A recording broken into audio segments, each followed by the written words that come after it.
Hello, আসসালামু আলাইকুম। Welcome back to my channel. কেমন আছো তোমরা সবাই? আশা করি তোমরা সবাই খুব ভালো আছো। সিকিম ট্যুর ব্লগ পার্ট 2 নিয়ে তোমাদের সামনে আবার হাজির হয়েছি আমি। তিস্তা নদীতে রাফটিং করার পর আমরা এখন ঋষিখোলা যাবার উদ্দেশ্যে রওনা দিয়েছি। ঋষিখোলা জায়গাটি হচ্ছে কালিম্পং থেকে প্রায় 37 কিলোমিটার দূরে অবস্থিত। এটি পশ্চিমবঙ্গ এবং সিকিম বর্ডারের শেষ প্রান্ত অথবা শেষ গ্রাম হচ্ছে এই ঋষিখোলা। ঋষিখোলাতে পৌঁছাতে বেশ সন্ধ্যা হয়ে যায় আমাদের। মৌজাউলে রিভার রিট্রিটে আমরা স্টে করেছি। এটি একটি হোমস্টে। ডাইনিং স্পেসটা ভীষণ সুন্দরভাবে ডেকোরেট করা। বাই 10:30 নাগাদ আমাদের সকলের ডিনার কমপ্লিট হয়ে যায়। তারপরে আমরা সব যে যার রুমে চলে যাই সকাল হবার অপেক্ষায়। ঠিক এরকমই একটা আওয়াজে আমার ঘুম ভাঙে সকালে। তো আমি বেরিয়ে পড়ি চটজলদি, কারণ আমি আওয়াজটা চিনি, জানি আওয়াজটা হচ্ছে ময়ূরের আওয়াজ।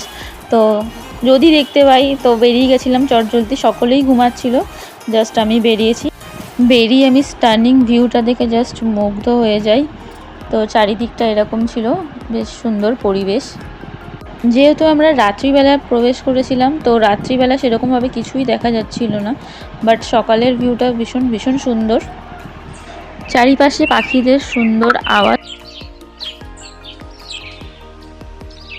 আমাদের হোমস্টেটা ঠিক মধ্যিখানে অবস্থিত রয়েছে, দু সাইডে এরকম নদী, যেটা আমি জুম করে দেখাচ্ছি।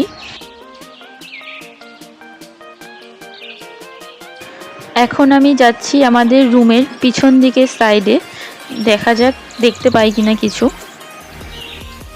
আমরা যখন এন্টার করেছিলাম, এন্ট্রান্সেও এরকম নদী ছিল, দু সাইডে নদী বয়ে চলেছে আর মাঝখানে হোমস্টে। রাত্রিবেলায় যখন এন্ট্রি করেছিলাম, চারিদিক নিস্তব্ধ আর বয়ে চলেছে ঋষি নদী। সুন্দর নদীর বয়ে চলা শব্দ। খুব সুন্দর ছোট ছোট কাঠের রুম ছিল। প্রত্যেকটা রুমেই গিজারের সুবিধা রয়েছে, ইলেকট্রিক মাগের ব্যবস্থা রয়েছে, সুসজ্জিত পরিবেশ। এখানে কিছু কিছু গাছের মধ্যে এরকম বাস্কেট লাগানো রয়েছে অ্যাজ আ ডাস্টবিন হিসাবে।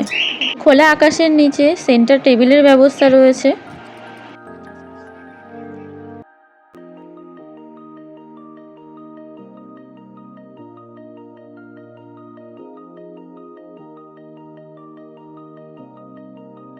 আর একটু সামনের দিকে এগালেই আমরা দেখতে পাবো যে কালকে রাতে যেখানে আমরা ডিনার করেছি। চলো দেখা যাক ডিনারের জায়গাটা। বাইরে থেকে দেখতে ঠিক এরকম ছিল, বাট ভেতরটা খুব সুন্দর ডেকোরেট করা ছিল। একটু এগাতেই পাশে রয়েছে বসে থাকার বড় বড় সিট, এরকম বেঞ্চ দেওয়া রয়েছে। আর মাঝখানে এটা বনফায়ার করার ব্যবস্থা করা ছিল। কালকে রাতে আমাদের বনফায়ারের কথা ছিল, বাট আমরা অনেকটাই লেটে এন্ট্রি করেছিলাম। পাশে টেন্টেরও ব্যবস্থা করা ছিল।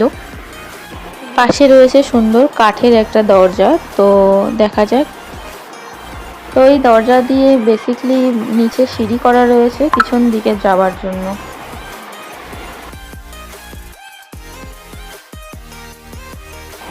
ফাইনালি আমরা নিচের দিকে নামছি ঋষি নদীর কাছে। নেপালি ভাষায় খোলা শব্দের অর্থ হলো বয়ে চলা ধারা। এই সামনে সুন্দর নদীটার নাম হলো ঋষি, আর তাই দুটো মিক্সড হয়ে নামকরণ করা হয়েছে ঋষিখোলা।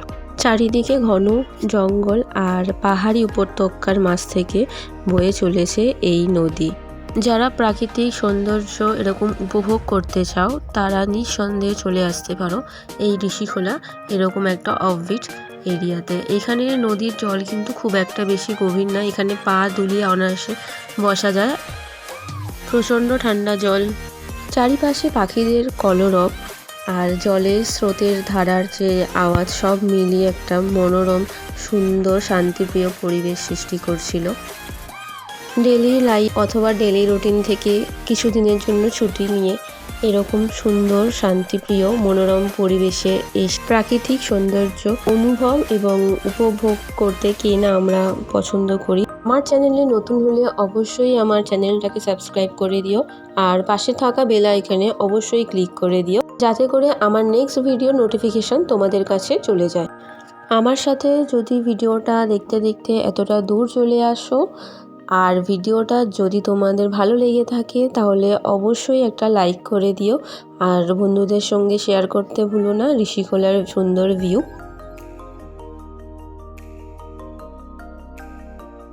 কমেন্টে কিন্তু অবশ্যই জানিও ভিডিওটা কেমন লাগলো, আরও কী কী ইনফরমেশান পেলে তোমাদের আরও সুবিধা হতো, আমার ভিডিও আরও কীভাবে বানালে বা কী কী অ্যাড করলে আমার ভিডিওটা আরও বেশি ভালো হয়ে উঠবে, প্লিজ আমাকে সাজেস্ট করো তোমরা। আজকের ভিডিওটা এখানেই শেষ করছি, ঋষিখোলার ভিডিওটা এখানেই আমি এন্ড করলাম।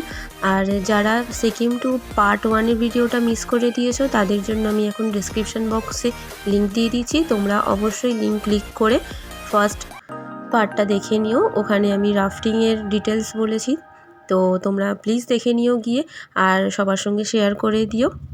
খুব শিগগিরই আসতে চলেছি সিকিম ট্যুর পার্ট 3 নিয়ে। ততক্ষণের জন্য tata, bye bye, take care. আর এতক্ষণ ধরে সাথে থাকার জন্য থ্যাঙ্কস ফর ওয়াচিং।